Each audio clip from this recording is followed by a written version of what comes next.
Hello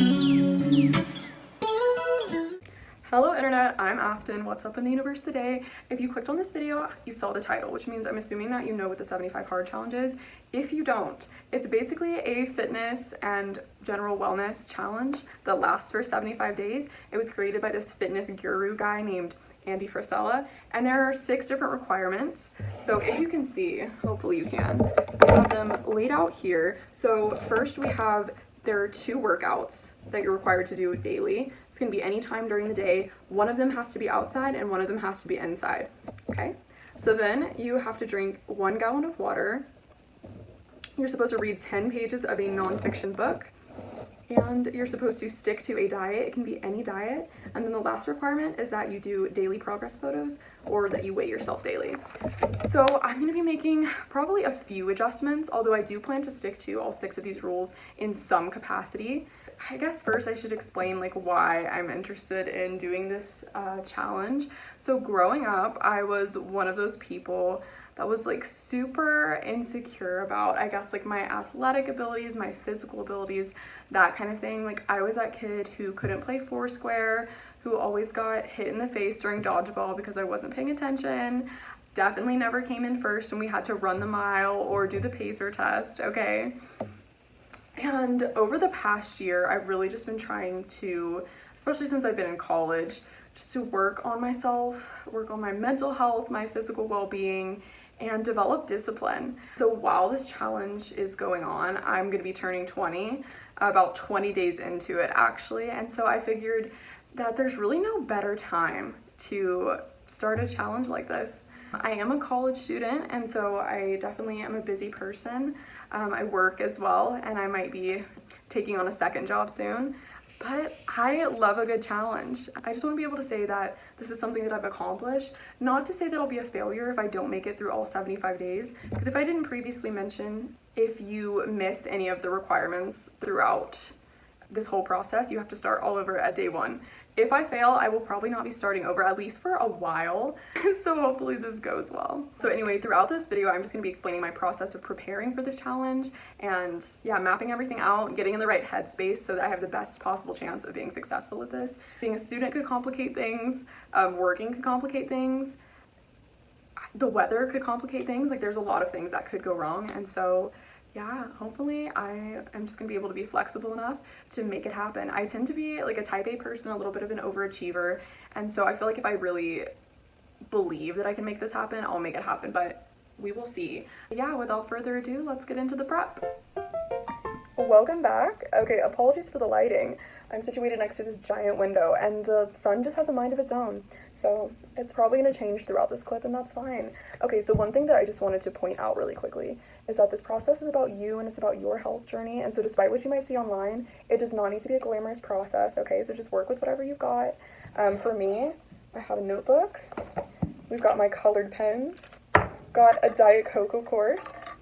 And then I also have my planner with me just so I can check in and see what's going on for the next few months. And so for the next 20 minutes, I'm just gonna do a brain dump, let the thoughts flow, and figure out what my rules are gonna be. I do plan to stick to the main 5 rules as closely as possible. No judgment if you decide to change it. I know people do all sorts of different versions. There's 75 medium, 75 soft. I wanna try and stick to the real thing, but hey, things might change. For me, one thing that I do intend to change is that I'm not really a big fan of the idea of the progress photos. Honestly, I don't want my camera roll to be full of pictures of me, and I also know that your body changes throughout the day. There's bloating and there's that kind of thing, so I really don't know how accurate those pictures are going to be from day to day. I think instead I'm going to do a daily weigh-in, and then I'll probably do a weekly progress photo instead. But yeah, so I'm just going to get to brainstorming, and I'll update you after that point.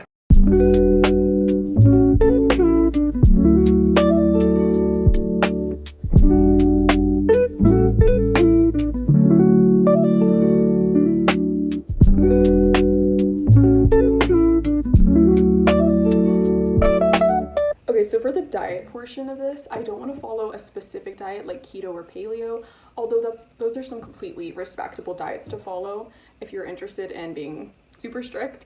For me, I'm just going to be focusing on staying in a calorie deficit while eating foods that are lower in sugar and high in protein. So I also have a few additional rules that I'm going to be holding myself to. So I'm not going to be eating any processed snacks such as Cheez-Its, tortilla chips, anything like that. I already don't really buy chips a lot, but I do love myself some crackers. The one exception I'm going to grant, just because honestly with the state of American grocery stores, bruh, it's really hard to avoid processed foods entirely. So I can eat yogurts, those are somewhat processed. I can have whole wheat Triscuits, that's going to be my snack that I'm allowed. And then I don't eat a lot of cereal, but just like plain brand cereal without any added sugars or anything, I feel like is a good option for fiber and iron as well, I believe. Okay, and then no fast food unless if for some reason like my friends stop somewhere and we're at a fast food place, I can get like a water or a salad, but like no chicken sandwich, no burgers, nothing like that, okay? And then I'm also not going to be eating any desserts, and there are a few caveats to this. First of all, if it's sugar-free, I'm not counting it as a dessert. I'm sorry. If it's sugar-free, it's fair game. 0 points. You get what I mean? And then also, the one like dessert product that I will be continuing to purchase is dark chocolate. I'm sorry, I love dark chocolate. It's supposed to be heart healthy. It's not exactly healthy. There is obviously there's sugar in it, but as long as I keep it to 1 serving per day, it shouldn't be anything too crazy. I'm not getting sugar from a lot of other sources, and I'm a woman. We love our dark chocolate. What can I say? I mean, I'm not going to speak for all of us, but I think there's a good portion of us that love our dark chocolate, okay? That's why stores go crazy with the chocolate selection during Valentine's season. And then one other thing is that if anyone does bake for me, this happens sometimes, I'll have friends bring cookies by or something, I don't know, just to be sweet. I think most people are going to be aware that I'm doing this challenge, but if they're not, I would feel terrible if someone baked something for me and I just threw it in the trash. So I will be partaking in some of it if someone does bring me a dessert, if that makes sense. But the rule is that I can't purchase any dessert.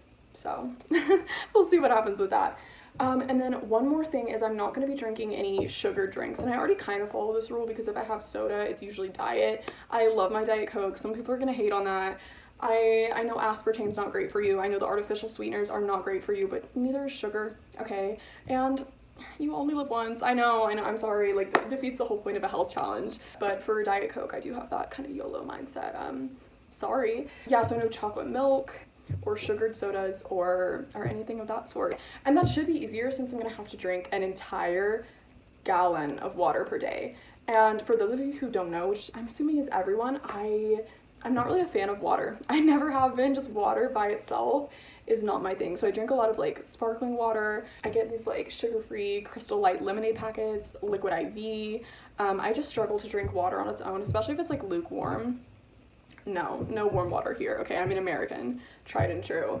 I think that drinking an entire gallon of water is going to be my struggle. I tend to run just a little bit on the dehydrated side because I don't enjoy drinking water and I don't always remember to do it. Anyway, I didn't want to go out and buy an entire massive gallon water bottle. So I have my trusty dusty and a little bit crusty Walmart 24-ounce water bottle, and so I'm just gonna have to keep in mind that I need to be drinking 5 1/3 of these. 5 1/3 might be difficult to remember, so I'm just gonna go with 6 actually. So we'll be drinking a little over a gallon. We're gonna have 6 of these water bottles a day. I'm so excited, guys. Anyway, in general, I do enjoy cooking, and over the past year, I found a lot of healthy recipes that I enjoy. So if anyone would be interested in that, I can definitely share some tips and tricks. Yeah, and just some healthy snacks that I enjoy. Okay, we just got back from the grocery store, so I thought I'd do a little haul.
Hi, I'm popping back in here to explain the reading aspect of this challenge. So the requirement is not only that you read 10 pages a day, but they have to be nonfiction. And I am someone who loves to read, but I honestly don't read a lot of nonfiction, self-help textbooks. I am a mystery and historical fiction girly. And if you'd like to see book recommendations down below, like if that's your thing, I'm totally willing to film a separate video about all my favorite fiction books. But for today, I had developed a TBR that was a little bit different. So I'm not sure, to be honest, just because nonfiction tends to be a little bit duller, at least for me, how many books I'm going to be completing. I do think for me, it feels a little more cohesive if I do a chapter a day instead of 10 pages. I don't mind, taking a good 30 minutes or longer if that's what it takes to read. I'm just gonna have to switch up the material a little bit.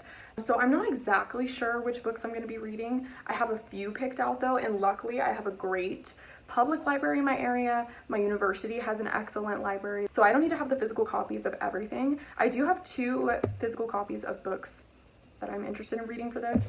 One being Writing Copy for Dummies. And if you don't know what copywriting is, it's basically marketing writing. Since this book was published before smartphones came out, honestly, it might be a little bit outdated, but that's fine. I'm sure I'll still learn a thing or two from it that could be useful in the future.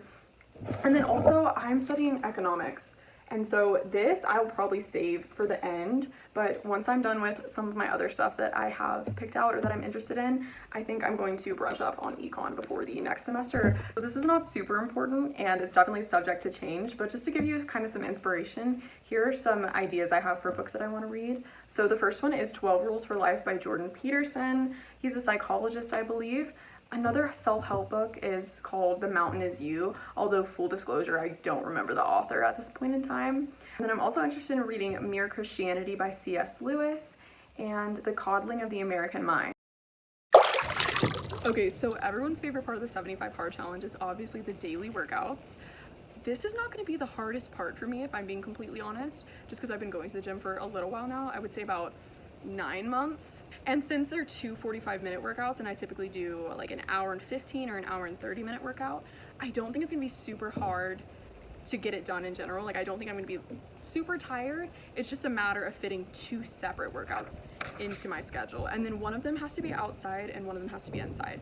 So I'm hoping to do runs for the outside workouts. I know a lot of people like to walk for their outside workout, do like a 45-minute walk, but because I'm a college student, I already get over 10,000 steps a day, and so I'm trying not to count walking just because like it wouldn't be as much of a challenge for me. And my original plan was to do early morning runs, like run as soon as I wake up, but I did just get a second job and it's like an early morning cleaning job on campus, and so I'm gonna have to wake up super early, and by super early I mean 3:45 a.m. So those morning runs are not gonna be happening, okay? So I'm thinking like after I get out of my like cleaning or custodial job, then I'll do like a quick 45-minute run, and then later in the day or in the evening, I'll be in the gym. So my plan is 3 days a week I'm gonna be working on upper body, and then 3 days a week lower body. And then Sunday, since it's the day of rest, I'm gonna be working on core or I don't know, some kind of Pilates. I was a Pilates girly in high school and that's not me anymore, but I don't know. I find it fun and I really need to work on my balance and flexibility sometimes too, because it just has not been a priority for me for a long time. And the focus of these workouts for me right now is not losing weight so much as it is I want to build muscle, I want to work on my endurance, and I just want to become more confident in my athletic abilities in general, because I haven't always been like a gym girl and I haven't always been super confident in my appearance. And one tip that I do have as far as like motivating yourself to go to the gym, especially in the morning, like I never feel like waking up, I like to tell myself I get to work out, I get to do this, instead of saying like, ugh, I have to go to the gym, I have to go on a run. I try to remind myself like I'm really lucky to have this time in my schedule, this time in my day to take care of myself, to prioritize my health. I'm so lucky to have limbs that are functional right now, because that might not always be the case for me, especially as I age. And so like it's just a blessing to be young and healthy, and I don't ever want to take that for granted.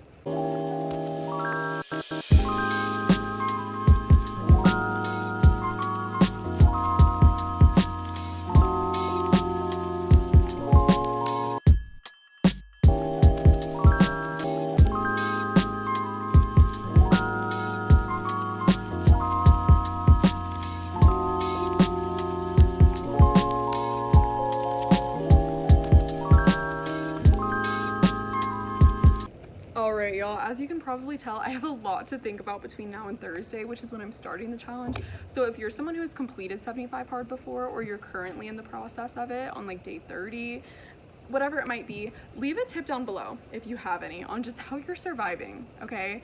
And yeah, if you guys want to see more of this journey, definitely stick around. I don't bite. That's all I have for today. Bye.